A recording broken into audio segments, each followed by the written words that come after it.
வாழ்க வளமுடன். நான் உமா ஸ்ரீனிவாசன், கண்ணதாசன் வீட்டு கைமணத்துக்கு நான் உங்களை அன்போடு வரவேற்கிறேன். இன்றைக்கி நம்ம பார்க்க போகிறது பூண்டு வெங்காய குழம்பு தாங்க. கொஞ்சம் வித்தியாசமாகவும் இருக்கும். இதே நீங்கள் 10-15 நாள் வச்சுக்கிற மாதிரியும் இருக்கும். அது எப்படின்றது பார்த்துக்கலாம். இப்போ எண்ணெய் காஞ்சிருச்சுங்க. எண்ணெய் கொஞ்சம் ஜாஸ்தி தான் வேணும் பூண்டு வெங்காய குழம்புக்கு. இப்போ கடுகு 1 ஸ்பூனு,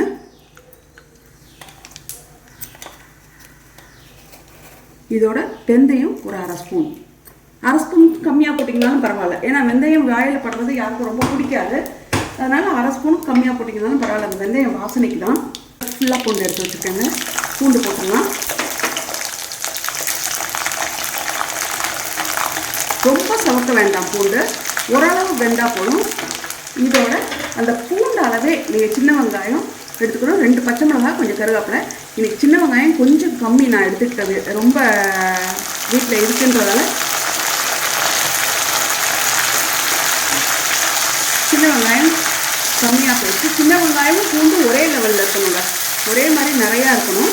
நம்ம அரைச்சிக்கிறது 4 பழுத்த தக்காளி எடுத்து வச்சுருக்கேன். நல்லா மீடியம் சைஸ் தக்காளி தான், ரொம்ப பெருசும் இல்லை ரொம்ப சின்னதும் இல்லை, மீடியம் சைஸ் தக்காளி 4 தக்காளி.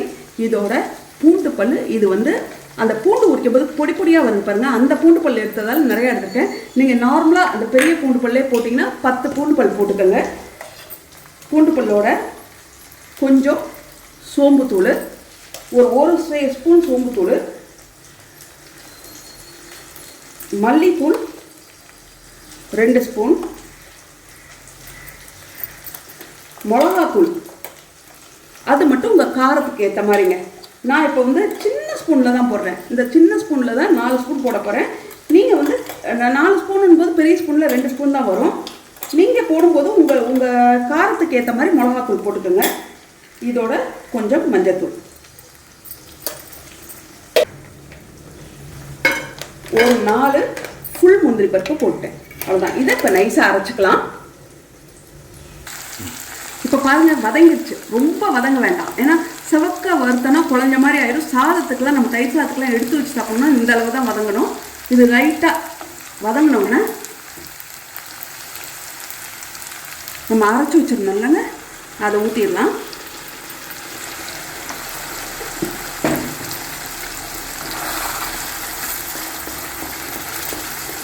அதையும் கலக்கி ஊற்றிடலாங்க. இதை தண்ணி ஊற்றி அதையும் கலக்கி ஊற்றிடலாம். அதில் உங்களுக்கு தண்ணியாக ஆயிடுச்சு. இப்போ வந்து இது நல்லா அந்த மிளகாத்தூள் வாசனை போகிற வரைக்கும் கொஞ்சம் நல்லா வற்றி வரணும். நல்லா மிளகாத்தூள் வாசனை போகிற வரைக்கும் வற்றி வரணுங்க. எண்ணெயே மேலே வந்துடும், அந்த அளவுக்கு இதை வற்றணும்.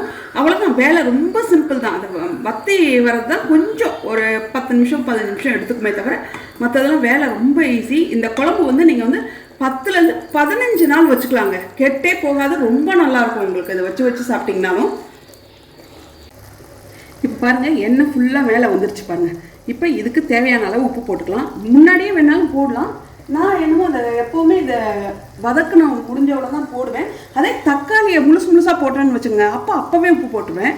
இது அரைச்ச தக்காளி தானே, அதனால் இப்போ உப்பு போட்டுக்கிட்டேன். உப்பு போட்டுட்டு அவ்வளோதான் அந்த குழம்பு வேலை. இந்த பாருங்கள், புளி உங்களுக்கு தேவையான அளவு புளி.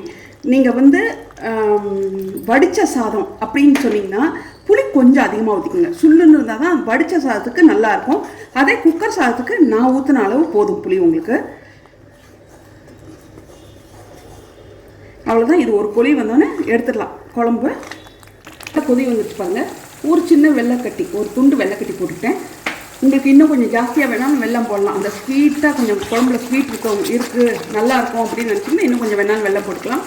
இது வந்து கொஞ்சம் அளவாக இருக்கும். ஸ்வீட்டும் இருக்கும், காரமும் இருக்கும், புளிப்பும் இருக்கும், எல்லாம் இருக்கும் இதில். இது அவ்வளோதான். இப்போ இதை ஆஃப் பண்ணிடலாம். சும்மா இவ்வளோ எடுத்து ஊற்றிக்கிட்டிங்கனாவே சாதம் அவ்வளோ ருசியாக இருக்கும் பூண்டு வெங்காய குழம்புல. இப்போ இந்த குழம்பு அவ்வளோ நல்லாயிருக்கும். நீங்கள் ட்ரை பண்ணி பாருங்கள். 15 நாள் வச்சுக்காங்க. வெறும் அப்பளம் கூட வறுத்துக்கலாம் அதுக்கு.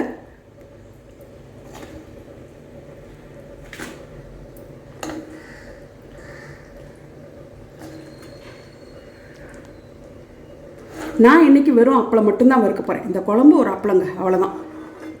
குழம்பு திக்காகவும் இருக்கும். உங்களுக்கு பாருங்கள் எப்படி திக்காக இருக்குன்னு. திக்காகவும் இருக்கும், ரொம்ப டேஸ்ட் ரொம்ப நல்லாயிருக்கும். இப்போ பூண்டு குழம்பு எப்படின்னு பார்த்தவங்க இதில் வந்து உங்களுக்கு காரத்துக்கும் புளிப்பு மட்டும் உங்களோட டேஸ்ட்டுக்கு நீங்கள் ஊற்றிக்கலாம். இன்னொன்று வந்து சோம்பு தூள் போட்டேன். அந்த சோம்பு தூள் பதில் நீங்கள் சோம்பு போட்டு அரைச்சிக்கலாம் லைட்டாக. தூள் இல்லைன்னா சோம்பு தாளிச்சிக்கலாங்க. தாளித்தாலும் ரொம்ப நல்லாயிருக்கும். ஆனால் வந்து சில பேருக்கு அது வாயில் பட்டா பிடிக்காதுன்றதால நான் தூளாக சேர்த்து விட்டுறது. இந்த மாதிரி பண்ணி பாருங்கள், உங்களுக்கு ரொம்ப ரொம்ப பிடிக்கும். உள்ளே வச்சு ஒரு 15 நாளைக்கு நிம்மதியாக சாப்பிட்லாங்க. நிறையா பண்ணி வச்சுக்கிட்டிங்கனாலும் நல்லாயிருக்கும். எண்ணெய் மட்டும் கொஞ்சம் ஜாஸ்தி வச்சுக்கோங்க. அது நல்லெண்ணெயாக இருந்தாலும் பரவாயில்ல, கடலெண்ணெயாக இருந்தாலும் பரவாயில்ல, 2 எண்ணெயில் ஏதாவது ஒன்று ஊற்றிக்கிட்டிங்கன்னா ரொம்ப நல்லாயிருக்கும். இந்த டேஸ்ட் வந்து உங்களுக்கு கட்டாயம் ரொம்ப ரொம்ப பிடிக்கும். இதை பண்ணி பார்த்துட்டு எனக்கு கட்டாயம் கமெண்ட்டில் சொல்லுங்கள். வாழ்க வளமுடன்.